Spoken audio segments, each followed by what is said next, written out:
Hi, I'm Coach Christine. This is my podcast. It's the Your Empty Nest Coach podcast, and we're on episode 159. If this isn't your first time listening and you want to skip the introduction portion, feel free to tap forward a couple of times. In this podcast, I focus on helping parents who are freaking out about the empty nest ahead. We'll take you from freaking out to feeling freaking awesome. No worries, though, all are welcome here, as I'm focused on coaching you to become the CEO of your life. And in my world, CEO stands for Conscious Effective Olympian. You'll do this by leveling up your life in small increments. Those small wins add up to big changes. I appreciate that you pressed play on this episode today. This podcast is my gift to you, a parent adjusting to the idea of an empty nest, or possibly a student who's wondering how your parents are feeling about you heading out on your own.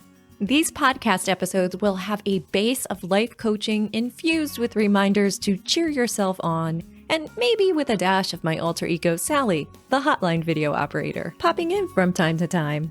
I'm here to remind you that you should be your own biggest fan. Before we dive in, a tiny bit of housekeeping, and I'm going to see how fast I can share these with you. Ready?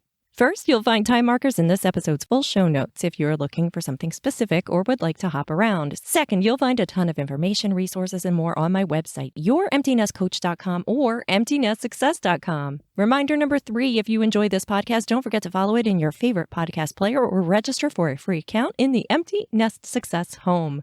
You may also join my Thursday Thoughts About email list, where I'll pop in your inbox with a thought and updates on most Thursdays. Those are the best ways to be notified when I release a new episode. And finally, a special thanks to our fabulous sponsor and my dear friends, Superpass. Superpass powers the online home for all available resources that I have created for you. Register today for that free account I mentioned. You'll find it at emptynestsuccess.com, where you may also support this podcast, join the CEO training team, or purchase other premium content. My wish for you today. If you are in the midst of adjusting to having your kiddo or children, plural, now living outside of your home, be it temporary or permanent, I want to encourage you to be patient with yourself. Feel the emotions. Take deep breaths. Whatever you experience is yours to experience. And it doesn't need to be the same as your friend's experience. Be you and be in your experience. I have many episodes, resources, and videos on the socials about the adjustment. If you're looking for anything in particular, just let me know. And I'm cheering you on. Now, my wish for you today is that you already understand or are beginning to uncover who you are, and that you fully grasp and know in your soul that you are here for a reason. New things. I'm a minimalist at heart. If you've been listening a while, you already know that. And yes, while that applies to the physical things, I've been focused over the last month on what do I really have to do today? And the answer is always a lot less than my super long to-do list is telling me to do. As I focus on being inspired into creation rather than motivated because I have to do a thing, life has become even more fun. Even while finding plumbing leaks, having a new role at my day job, car not starting, and my daughter navigating her chronic illness. Just when I think I know the must-dos for the day, something happens and reframes it all again. And reminds me that I can shorten the list again, because that list isn't going anywhere. My lessons learned. You may already know how much I love nature, and especially early mornings in nature. My most recent hangout early in the morning is a local park that has a lake. A few weeks ago, there was an incredible amount of fog. So much fog that you could barely see the lake. It made me think about the empty nest transition. Whether you are going through it with a partner or solo, it doesn't matter. There is an adjustment to discovering who you are going forward, almost as if discovering a new identity. For many of us, we've never really gone past the fog to discover who we are. I thought I'd share the lesson I gained by looking at the fog that particular day, and it was a way to look at phases of self-discovery. Phase 1, we're going through life surrounded by fog, meaning mostly going through the motions, doing what we have to do, what we've always done. What it kind of feels like life we say we are living, but we are so used to the fog we aren't even aware of it. It has become our normal. Others may call this sleepwalking through life, or in the matrix, or unconsciously living. Phase 2, the fog starts to clear. This is when you notice you are in a fog, that there might be more outside of the fog, and you take some careful movements forward. You realize you've been going through the motions, and you consider, is there more than this? There might be. There might not be. And you begin to ask yourself questions such as, do I want more than this? Is this who I am? Who am I? And more. In phase 3, you can see a big lake as you look closer with a reflection in it.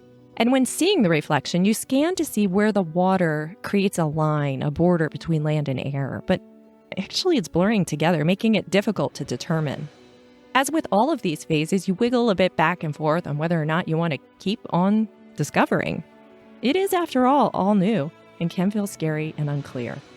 Phase 4 is when you walk close enough to see your reflection in the water. You have to be so close to the water to see your reflection. The water is still and you take in the image as if you've never seen it before. Who is this person? Do I prefer the fog-filled autopilot life better? I might.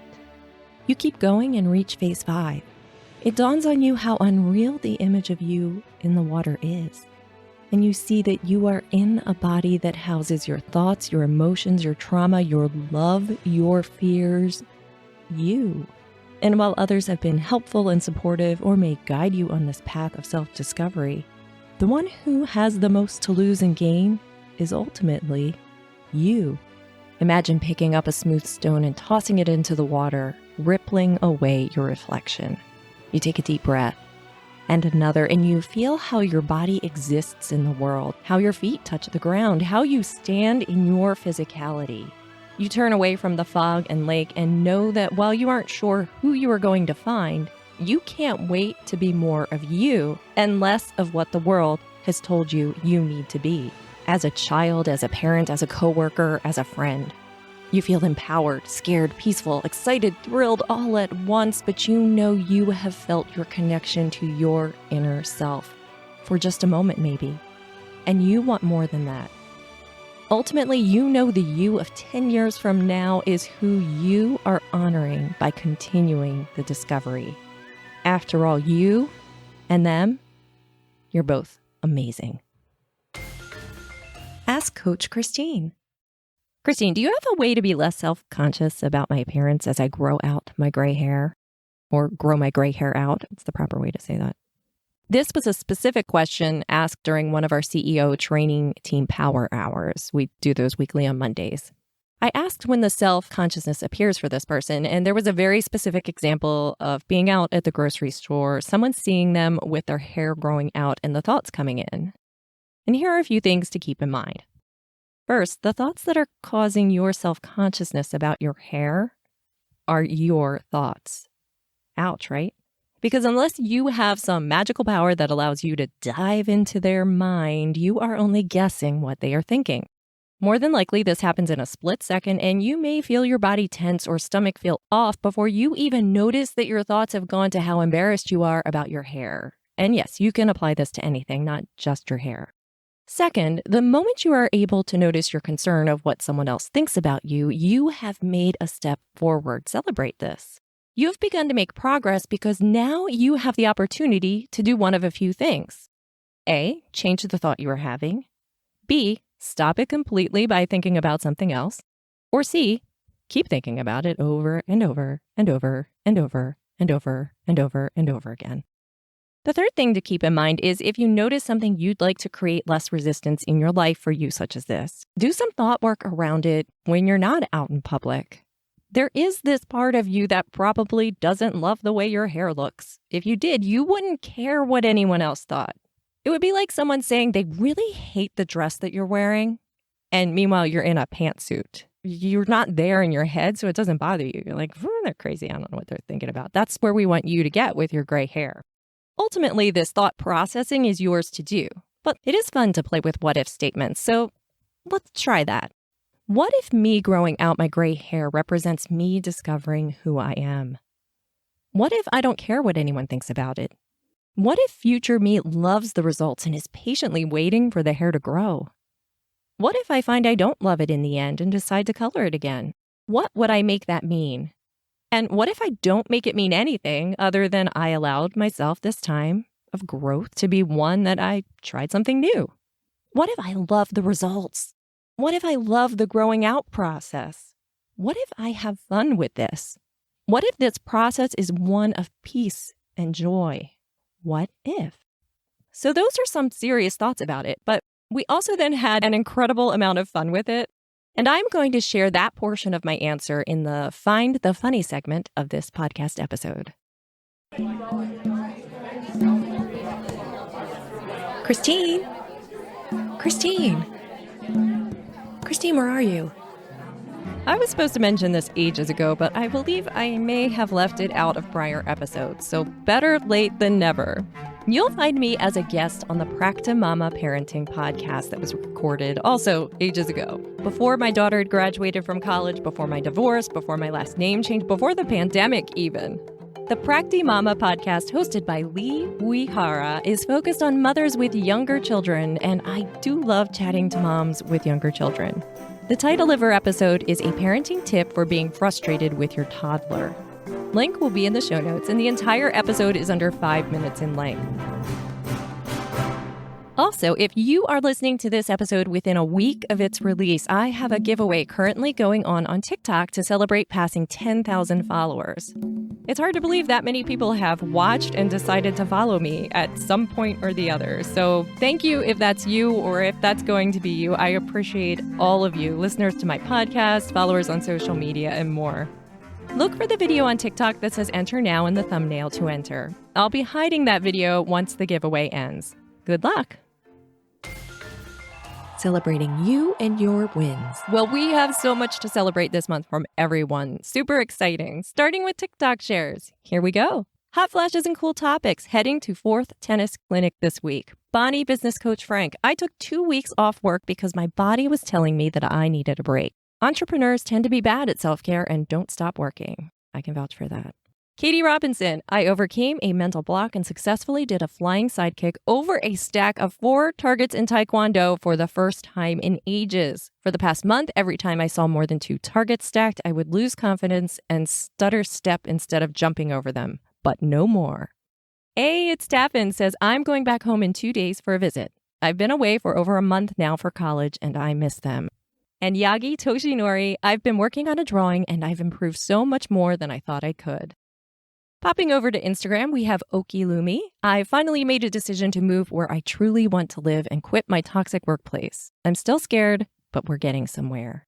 Boneheaded Alien says, I've been consistently waking up before noon. Skittleson135 says, I got the trash out on time. Manikinski Walker 06 says, I'm closer to getting my permit than ever before. I had so much fun gathering all of these together, reading them again, and thinking of all of you. Thanks for sharing your wins with us. If you want your win included next time, be sure to follow me on Instagram or TikTok and comment on the next Wednesday win video that I post. Be sure to add a microphone emoji so I know I have your permission to share your win with my listeners. Wins big and small, we celebrate them all. I can't wait to cheer you on. What's in your life's toolbox? Your CEO toolbox is the analogy we use here for items and resources that help you to get through tough moments, enjoy the amazing moments, and then also do some deeper work as needed. Your CEO toolbox is yours. It should have things that work for you, and you should take inventory from time to time because sometimes the things that worked well for you 2 years ago aren't doing it for you any longer. Today's recommendation is a fun one if you have one near you. What is it? Now, I haven't done this one myself, but one of my clients did and absolutely loved it. It's the idea of a destruction room or rage room. While she didn't go to a destruction room or rage room, she mimicked it in her house in a way. I might have the particulars off a bit, but I seem to remember mention of boxing gloves, loud music, a pillow or two to hit, and a lot of yelling. The result felt so good for them that they shared it with us and said, maybe I should find a rage room. Now, they were alone, yelled a lot, and was completely safe, had it planned out, if you were curious. I looked at her and said, this is a toolbox item for you. And quite honestly now, I'm curious about trying this. So my listener, I ask you today, have you ever been to a rage room or given yourself the space to consciously destroy something in an effort to allow your body to release whatever it is it's holding on to? Let's find the funny. I did promise you the funny version of our gray hair grow out conversation, and that was when I asked them what they thought the other person was thinking. They shared. And I said, so to be clear, you think this person who was probably in Walmart or CVS or wherever you are isn't thinking about the 400 things in their life, but they're really thinking something like, what is going on with her hair? She is really letting herself go. How could she leave the house like that and be seen in public? Doesn't she know what hair dye is? I think this store needs to make an announcement. Excuse us, shoppers, but we have an important announcement to make. We have a shopper who has decided to leave her house, drive here, and shop in the midst of going gray.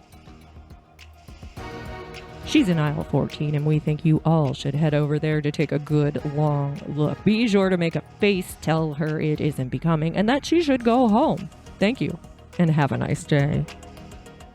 So at this point, we are giggling a bit, but then we add what we think is really going on in their heads. Things like, I don't know what my wife meant by this on the list. What is the smell in this aisle? Oh, they changed the box color and I'm not sure which item is the one I usually buy now. I can't believe I lost my phone today. Do I have the money to buy this?